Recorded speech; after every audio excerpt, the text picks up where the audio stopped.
of wobbling. Yeah, it's wobbling. Wobbling. So, put your arms on the floor above your head.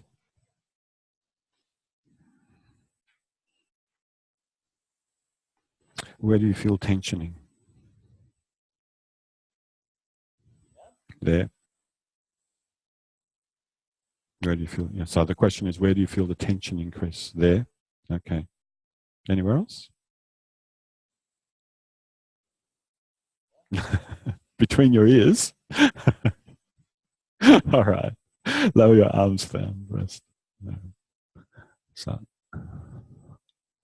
Let me know if you've done this, because I don't need to cover it again if you've done it. You just pick up the person's hand. Off you go.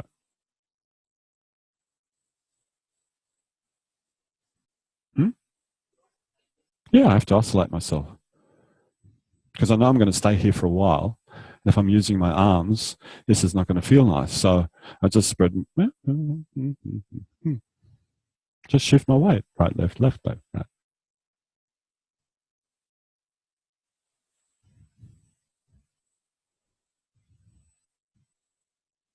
So this is where your all these lessons become really nice.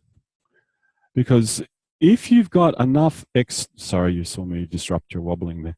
If you've got enough extensor tone to keep yourself upright, this is a piece of cake. But if you're all like this, for you, this is not nice. And probably Simon might feel a difference, I don't know. Can you feel a difference between this? Close your eyes. And that.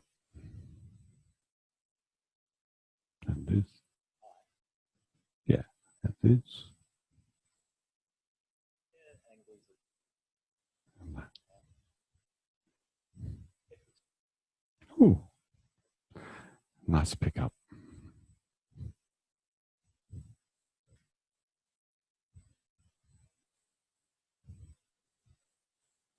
Now, of course, you would do this with someone with shoulder pain, right? Not. Although you might, I don't know.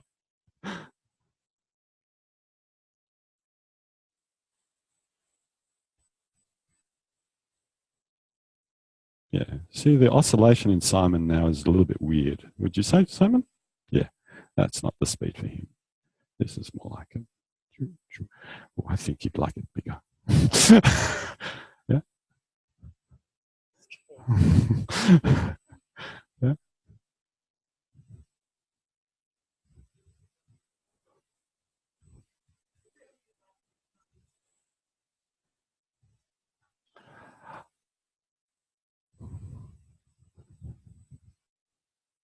What is spasticity?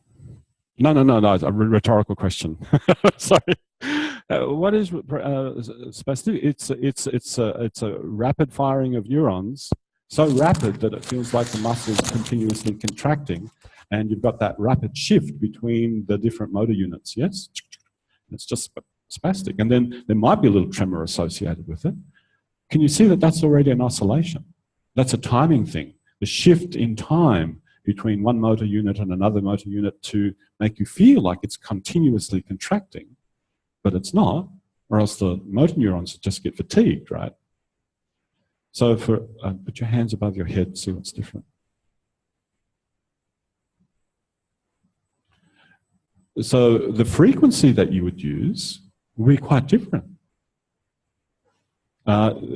Oscillation might be a really nice thing for a person with a tremor, if you can align your frequency to the tremor. And then once you're aligned with their frequency, they can follow you. So yeah. What's that like? Predictably, there's less strain here. Can you feel how you rolled? Hello. Hello. There's less strain on my right pectoral muscle. Yeah. You feel how you rolled off to the right more. Yeah. Definitely. Yeah, it's flat end. So what about in here? Hmm. Yeah. Yeah, so everything, because that arm is now able to go, the whole chest, everything's just going, ooh. Okay, take the other arm down. So what's the setup? The setup is I noticed where Simon had his arms lying. I aligned myself more or less with the line of his arm. He told me straight away how to line up, because he had his arms lying in a particular way. So line yourself up with the arm. Put yourself more or less, an oscillating point. Make a little adjustment. Now, I'm holding his hand, but I'm also got a little bit of contact with his forearm. So literally his wrist crosses my hand. Does it really make a difference? I don't know, I'm just making observations. What takes the wrist out of the circuit? Yeah, I'm giving it a bit of space though, you see. But that's my fingers become a little bit of a limiter if we're talking mechanics. Oh, this is a different arm. Yeah, can you feel? This one's, yeah, it's got a bit of dampening in it. Can you feel? Oh, okay. What do you mean by dampening? You're the DJ, you tell them. Well, how it feels in me is this one's less willing to give up the work. And I'm extremely left-handed. Yeah. So, you know, if you got a ball and these walls were solid and you chucked the ball against the solid wall, it'd come off the wall really good. Yeah? Bang.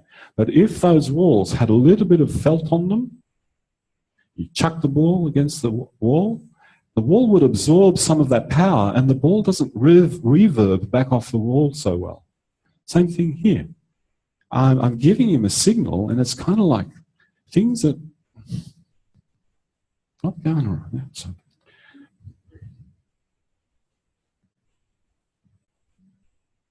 so then you try different heights. Oh, that's better. Yeah. That is better. Yeah. You'll feel it.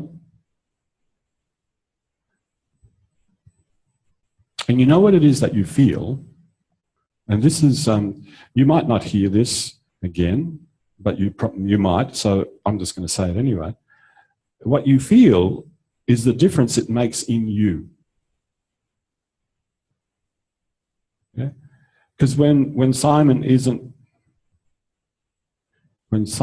doesn't go with my oscillation, it's like, I feel it in me. I feel that there's a disturbance in me. I feel like I have to increase the effort. I feel I can't go as far. So I keep on making an adjustment. Maybe his choice wasn't a good choice. Maybe it was just arbitrary choice. Don't know. Oh. You know what also? Oh, that's good right there. Yeah. Feels a little bit like my hand might slip out of your hands. Right. That's good feedback. Thank you. How's that? It's better. Okay. So something that I didn't even perceive. And yet his system, Simon, not his system, Simon perceived that that's important.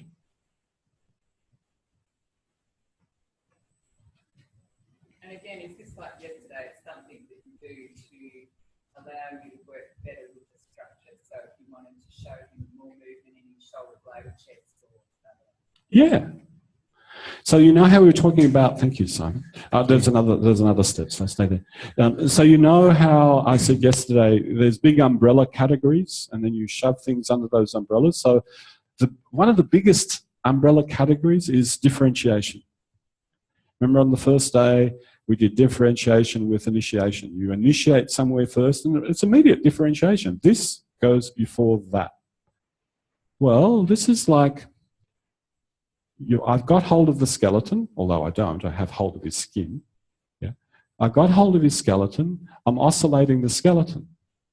And the skeleton being solid and the flesh being semi-quasi-liquid, they don't change direction at the same rate and at the same speed. So that's why you get that wobble. So literally the musculature is going around the bone And after a while, remember how I said when the ATM, oscillation, rocking is most of us really like it. It's a very pleasant feeling. And we go,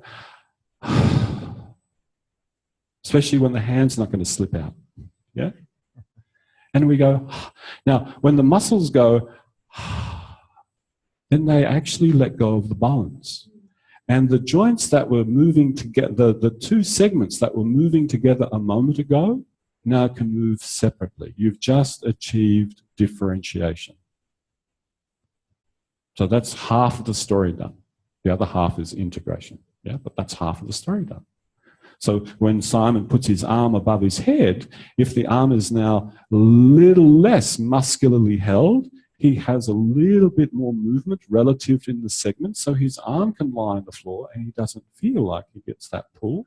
Yeah? And the whole weight of his arm can take. Yeah? If it was ultimately differentiated, he'd put his arm on the ground and it wouldn't pull him anywhere. He'd just be like a segmented skeleton with ligaments. He'd just go flop, and chest wouldn't go, anything would go, just lie on the ground. Yeah? We'll bring the anaesthetic next week. Usually 4 a.m. on a Sunday morning. So please go and practice that, and we'll do another round after lunch, I promise. Okay? Each person? Yeah. You can see it's quite discreet.